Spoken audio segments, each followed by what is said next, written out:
Bonjour, bienvenue dans cette nouvelle capsule vidéo sur la France et la construction de nouveaux États par la guerre et la diplomatie. Nous sommes dans l'épisode 2, la naissance de l'Italie.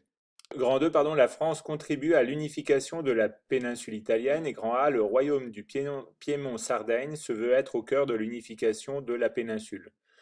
Comme on le voit sur la carte, le Piémont-Sardaigne se situe dans le nord-ouest de l'Italie actuelle. Lors du Printemps des peuples en 1848, la péninsule italienne est morcelée entre plusieurs États et les mouvements démocrates, libéraux et nationalistes échouent à obtenir la construction d'un État italien.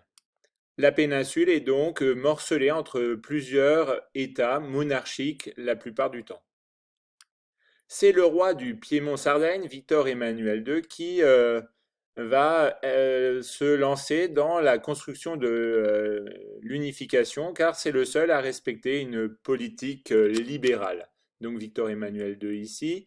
Il souhaite donc le Risorgimento, c'est-à-dire le mouvement national italien, qui souhaite un processus d'unification autour de la langue.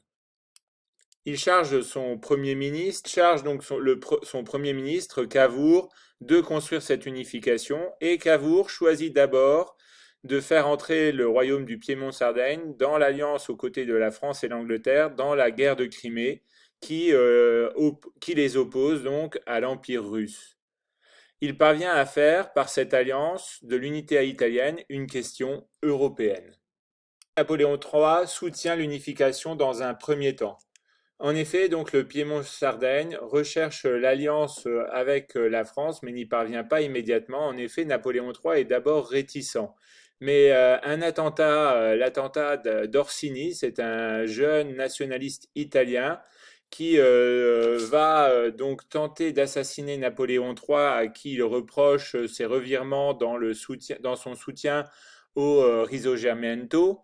Euh, va être déterminant. L'arrestation d'Orsini et sa condamnation à mort va provoquer à la fois un mouvement intérieur de renforcement du régime par l'arrestation des opposants à Napoléon III, mais les multiples lettres qu'Orsini va adresser à Napoléon III vont le faire vaciller sa conviction sur l'intervention française.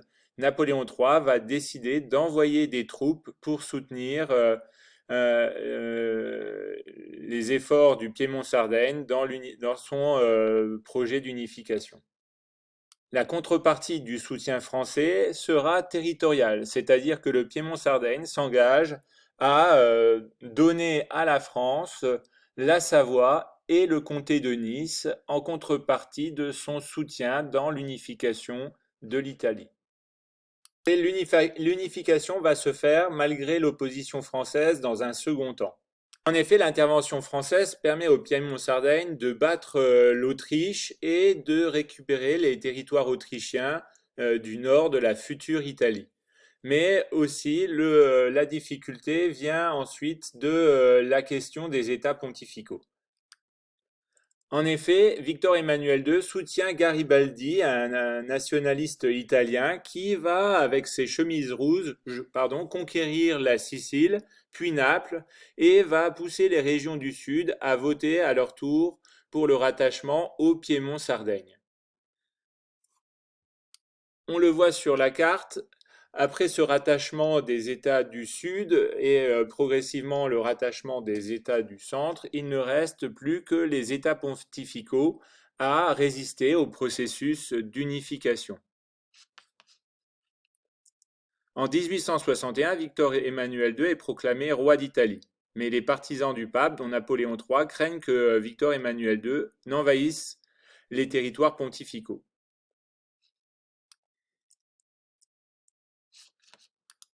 En 1866, la Prusse est en guerre contre l'Autriche et l'Italie profite de l'affaiblissement autrichien pour prendre le contrôle des derniers territoires autrichiens en Italie. Et en 1867, Napoléon III envoie des troupes pour protéger les États pontificaux et repousser une expédition de Garibaldi.